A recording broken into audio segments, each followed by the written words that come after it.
So I'm just in my apartment waiting to check out, and I thought I'd do a little video on some travel sort of tips and hacks.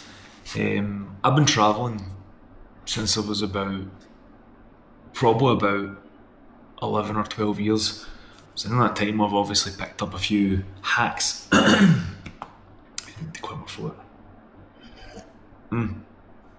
So we'll start with hotels. So I use Booking or Airbnb mainly to book hotels and apartments when I'm traveling.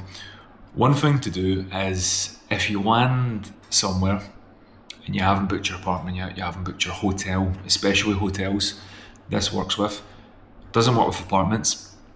What you can do is you can go on booking.com and find your desired hotel. It may be a cheap hotel for like $10, it could be some for $100, not important. Then walk or get a taxi to the hotel of your choice. When you get to the hotel, ask how much it is for one night. For example, on Booking, it might say that the hotel's $100, but when you arrive at the hotel and ask the price, they will say $80, so it'll be cheaper. So then you just book a room in person. Sometimes they might say $150, but the price on the app is cheaper. So go with the price on the app. I've done this many times and sometimes it's the same price, so it doesn't matter, you just book in person. Sometimes the app has offers for booking and sometimes showing up is cheaper. So hack number one, always check in person the price of the hotel because you can save a considerable amount if you do this over weeks, over months, over years. What am I going to talk about now? Another thing is, like today for example, I've got a flight at 6 p.m. So imagine I've got to check out my hotel at 10 a.m. in the morning and I've got my bag here, I've got lots of stuff. This only really works if you're in a poorer country, a cheaper country maybe is a better word than poor. Like I'm in Bolivia just now, so what's the best thing to do if I've got to wait all day for my flight? Book a cheap hotel. So go on booking.com, look for the cheapest hotel you can find. Usually it's about $10, no more than $20. Book it and then go there and ask if you can check in early. Or walk around and find a cheap hotel, ask if you can check in early, because if you check out here, for example, at 10 a.m, you get to the hotel at 12. You say, can I check in early? They're like, we've got a room, yeah, no problem.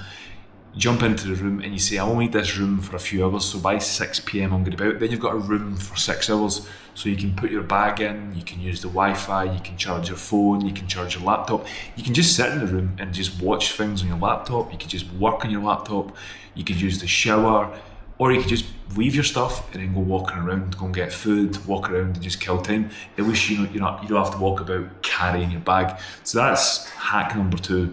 Get yourself a day hotel.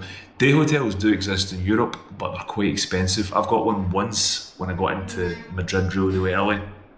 It was maybe about 60 quid.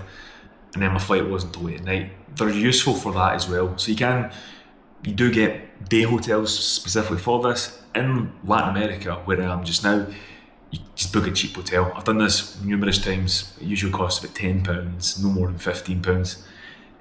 Another thing you could do is you could book an extra night wherever you are. Well, this apartment I'm in just now was £13 per night, so what, $20? So just book an extra night, and then you're only staying in the last night till 5 p.m, and then you get a taxi to the airport. That's also an option as well. That way you don't have to walk around all day with your bags, etc. So hack number two is the day hotel or book a hotel when you're kind of in between. What other hacks have I got? That's pretty much check out the checkout one, book a cheap hotel. Oh, also, right now it's Sunday in Bolivia. My checkout time this morning was 10 a.m. and it's now 12 and the cleaner hasn't showed up yet. I don't think the cleaner's coming today because it's Sunday in Bolivia, so I'm just kind of sneakily overstaying the checkout time. Because it's an apartment, no one's going to come. A hotel, the cleaner will knock on your door at 10, 11 and kick you out. Or the hotel phone if you haven't left yet, you haven't checked out yet, and ask you to leave. Apartments are easier to overstay. So my checkout time was 10 a.m. It's now 12 and I'm still here. So I'm probably going to push it for another hour and then I'll leave, because I think, as I said, they don't care. They've probably not got somebody coming in here today, because if they did, you can also check on the book your booking app.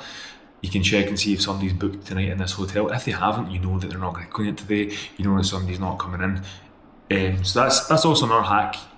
Checkout times. I've done this before where I've sat and waited, and then the cleaner showed up half an hour later, 1 hour later, 2 hours later. It sometimes works, it sometimes doesn't. It's maybe not the most ethical of travel hacks, but it is something to consider, and it saves you, kicking about with your bag and your suitcase and your luggage for longer. So that's hack number 3.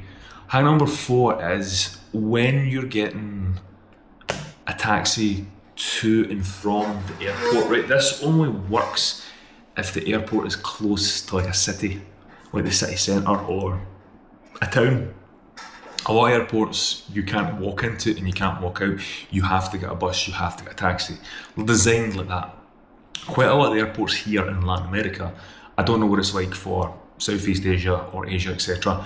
Can only talk for Latin America. Like a good one's Peru. If you've landed in Lima Airport in Peru, Jorge Chavez, you land in that airport, you can just walk out to the main road and then order an Uber, and the price will be probably half the price if you get it from the airport, because obviously Uber, to get a car to come in and to come out, it gets charged both ways to come in and out the airport. So if you get it outside, those charges don't exist, and you just pay a taxi from outside the airport to your hotel, to your apartment, whatever. This also works in reverse. So if you're at your hotel, say for example my apartment today, I get the taxi to just outside the airport, it'll be like half the price, and then you can just walk into the airport. As I said, this doesn't work for every airport. You need to know the airport. So maybe if you land at an airport and you can see that you can walk just out into the street, when you're coming back to that airport to leave, you can just get a taxi to drop you off in the street. So in Uber, just put in the app the street outside the airport, and it'll be considerably cheaper. Like I'm talking half price, maybe even 3 times less. So that's hack number 4. Just to recap with those hacks again, there's when you show up to your hotel, check the price online, don't book it, but then check in person and then choose the cheapest option. What was I going to say? Day hotels, booking a day hotel, a cheap day hotel when you've got time in between checking out and getting a flight is advantageous as well, because you're not walking about your stuff. You're not going to lose your stuff. No one wants to be walking about, especially in heat, with lots of luggage, bags, etc. Number 3 is the hack I was talking about, just overstaying your checkout time. Again, maybe not the most ethical of hacks, but it does work because I'm doing it right now.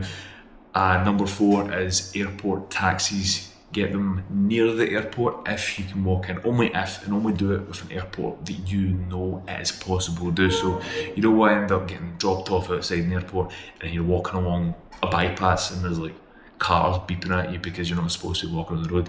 So there we go, that's 4 tips. I'll probably do more videos on this. I've definitely got more ideas about travel tips, etc. Maybe do one on packing and bringing stuff and what to buy. I think it'll be the next one. Anyway, thank you.